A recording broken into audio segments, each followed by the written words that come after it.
I was talking to a guy last week who told me he lost over $500,000 back in 2008.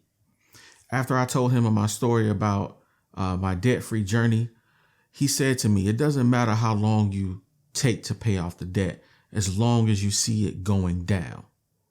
Slow and steady wins the race. Let's go.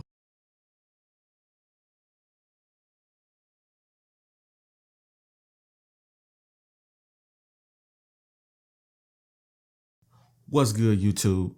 Welcome back to my debt-free journey series, where I'm talking about how I'm paying off over $145,000 in debt. I've been documenting this journey since July of 2019. If being motivated to pay off your debt is why you're here, hit the like button, subscribe to my channel to be notified when I upload more videos just like this one. So last month, I was down $10,760 of that 145. This month, I'm down $13,967. That's $3,207 paid off in debt in the month of January.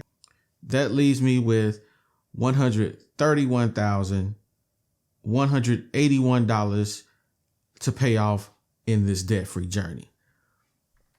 A great accomplishment. I feel so good about seeing that number go down every single month. It's still a long journey, but we're grinding out on it.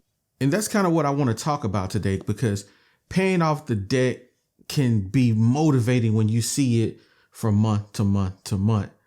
But what's a drag is when you're in the middle of the month, when you're working and you're grinding to make extra money to pay off your debt.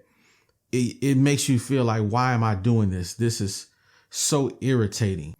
So in my intro, I was telling you about the older gentleman that I met who wanted to know what my story was, why I was doing Lyft, why I was doing Uber. And I told him I was doing it because I wanted to pay off my debt. I had $145,000 in debt, and I'm using this as a way to pay off my debts. So what he said to me gave me so much motivation to continue by saying something so simple that I already know, but it was so good and refreshing to hear it from somebody else. Keep your head down, stay grinding.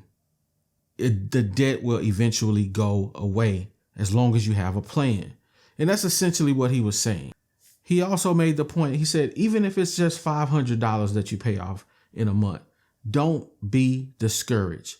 Keep going forward, because in the end, it is going to provide so much peace in your life. Now, we did go back to the part of the conversation where he lost $500,000 back in 2008 in the stock market, or in the recession of 2008. And I wanted to know why he lost so much money.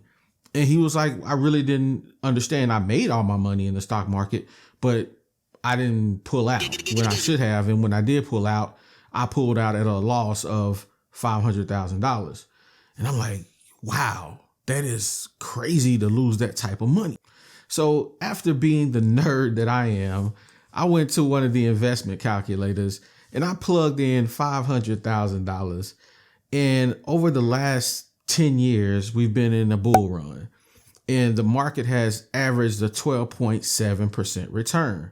So I typed in $500,000, a 12.7 interest return over those last 10 years. If he had stayed in, he would have, right now, out of that 500,000, he would have made, he would have $1,652,758 if he had just left the money in.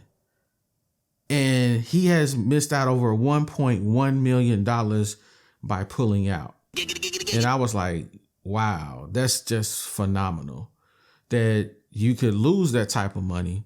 But if he just stayed pat and just left it there, he would have made his money back triple. Teaches us valuable lessons that the investment game is a long-term game. And he's an older gentleman, so I'm sure he was panicking because he probably was at the point in life where he was retired or getting to the point where he was about to retire. So he probably just freaked out a little bit.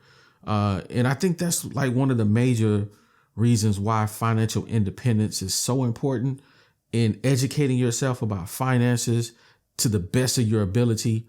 Because knowing the things that I've learned, the books that I've read, I would have known at this point in the game just to leave it there. Don't take your money. But that's hard to do when you see 500,000 gone.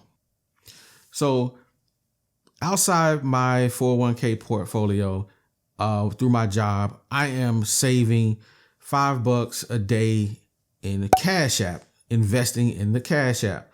So if you wanted to see that series, I'm doing one video a month in that series of investing $5 a day in the Cash App as I go through my debt-free journey. Of course, paying off the debt is the most important thing. But if you know me, I don't like paying off all my debt and not having any money. I just don't like it. So I'm doing that series as well.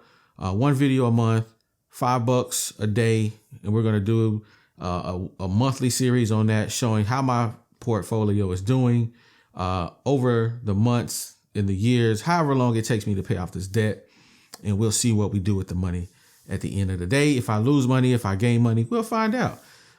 So I hope you guys definitely want to check that out. If you do, again, subscribe, like button, and let's keep the party rolling. 13,000 down, baby. Got a lot to go though, but I'm not discouraged. We're going to keep it grinding. So again, thanks for watching. I'll be back with you guys in the next video. Peace.